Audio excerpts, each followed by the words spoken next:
Having pretty much single-handedly defined many of the guitar sounds we heard in the 1990s and the 2000s, MESA Boogie's Rectifier series of amps has definitely earned its place in the history of great guitar amps. But it's 2025. Are these amps even relevant anymore? Hi, I'm Steve. Welcome to my studio. As I shoot this video, it's mid-March 2025. MESA Boogie and the dual rectifier are all over Gear News due to Boogie's recent release of the 90s dual rectifier. Now, it's not an exact reissue of those amps from 1990, but they promise to bring back elements of those early rectifiers that pretty much owned the 90s. At this time, though, there were still other versions of the rectifier amps available as current, the multi-watt 3-channel dual and triple rectifiers.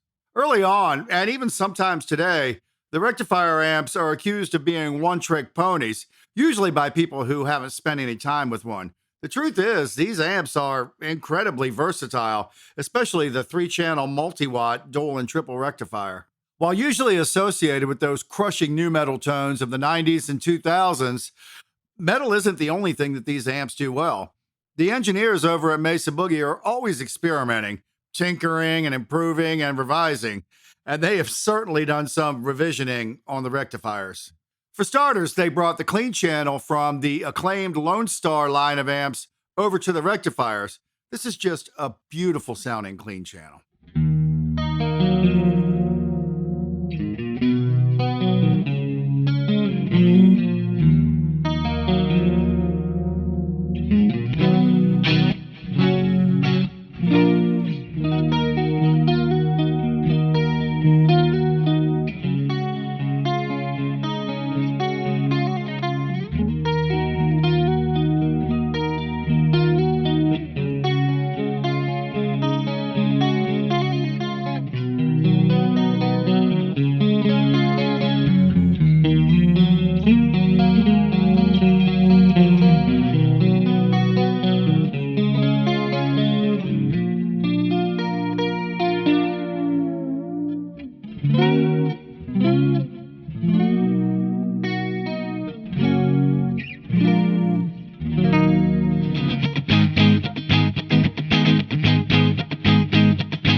MESA Boogie was one of, if not the very first company to offer channel switching amps, or as Boogie's founder Randall Smith likes to clarify, mode switching amps. But here lately, they've taken that even farther by offering several modes within each mode. So each channel has several modes.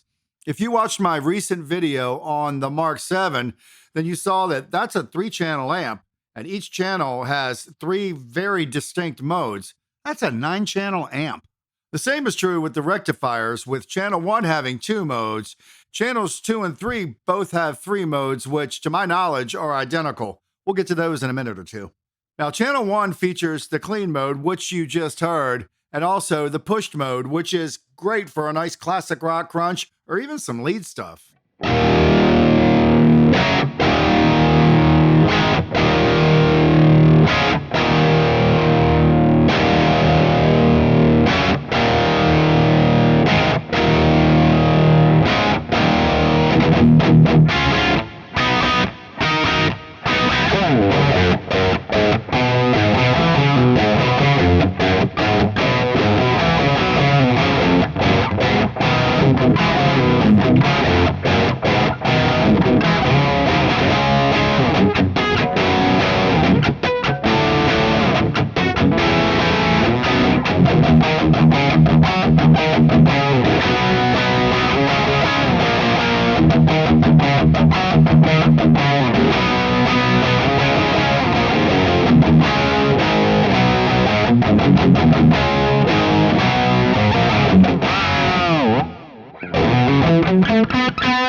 This one mode can cover a lot of ground, and together with the clean mode and maybe a drive pedal or two, it would cover pretty much any pickup gig that'll come along. But we've got 2 more channels to cover, so let's get dirty.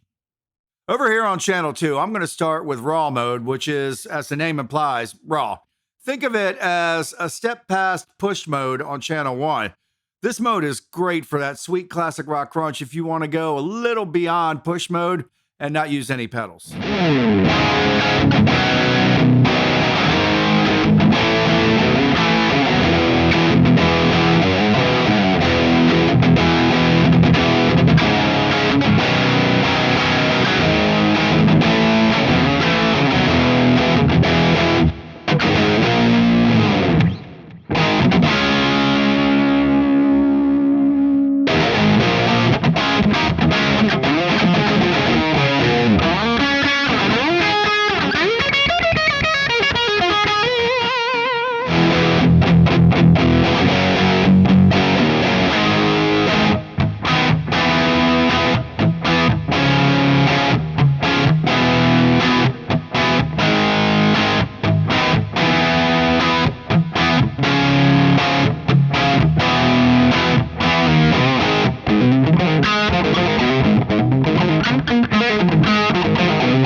Now, I did notice, like most vintage amps, if you drive the gain higher, it can get a little mushy if you don't bring the lows down a touch. Now, that said, the guy I bought the amp from used the amp for about 10 years, albeit with no heavy gigging. I mean, the amp and the cabinet are in pristine condition, but the tubes might be a little bit tired. I may, at some point, put some new tubes in if I win the lottery. Anyhow, back to the tones. The next mode is vintage mode, which is the next step up in gain from raw. Now, when I hear the word vintage, I think Zeppelin, AC/DC, Old Kiss. This isn't vintage in that sense. There's plenty of gain on tap for some serious crunching or even lead playing. In fact, I prefer vintage mode for lead guitar tones. There's plenty of gain on tap, and the mid-range is a little more conducive to lead playing.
Until I had a rectifier amp, I didn't realize that I could get that old school Marshall type crunch through a Boogie amp, but this works great for that. Also, if I flip the multi-watt switch down to 50 watts, the sound gets a little more scooped, and it's great for that 80s rock kind of rhythm tone. In fact, as I understand it, the Scorpions actually preferred the 50 watt to the 100 watt.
and flip up to the full 150 watts, and the mids jump back in for a great lead tone.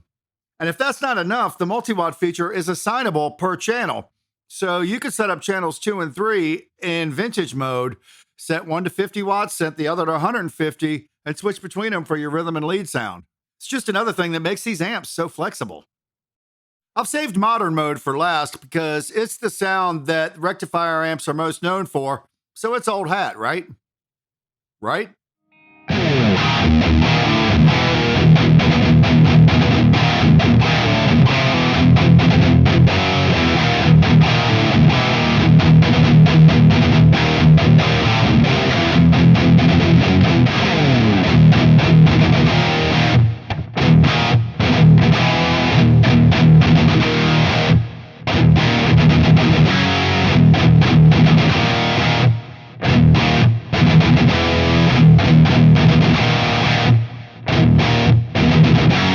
This is the sound that I most wanted when I first plugged into a dual rectifier in the 90s.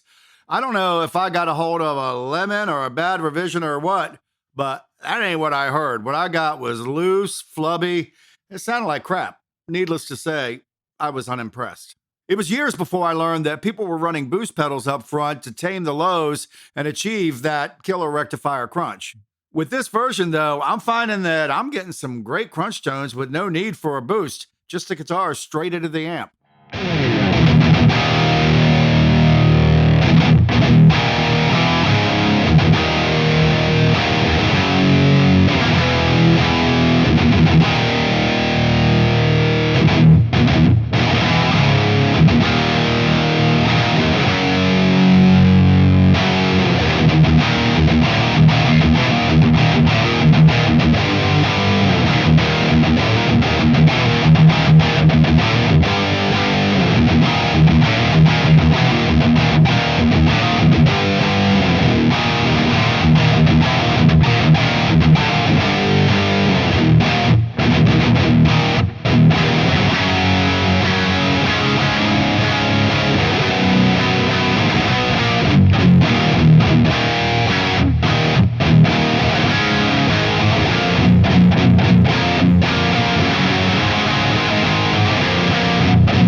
Of course, if I want it more brutal and crushing, I can always kick in that drive pedal and I'm in crunch heaven.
I said I prefer vintage mode for lead playing, and I do, but modern mode is no slouch. And with a little more mid-range, it sounds great for lead playing and single note riffing.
So there we go, a quick and dirty run through of the Multiwatt triple rectifier.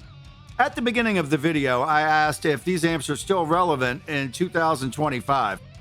I think they sound amazing, and to me, great sound is great sound, whether it's 1975 or 2025. And these amps make some great sound, so yeah, they're definitely still relevant. But that's just me. I want to know what you think, so let me know down below in the comments. And as always, please like and subscribe. Thanks for watching. I'll see you next time.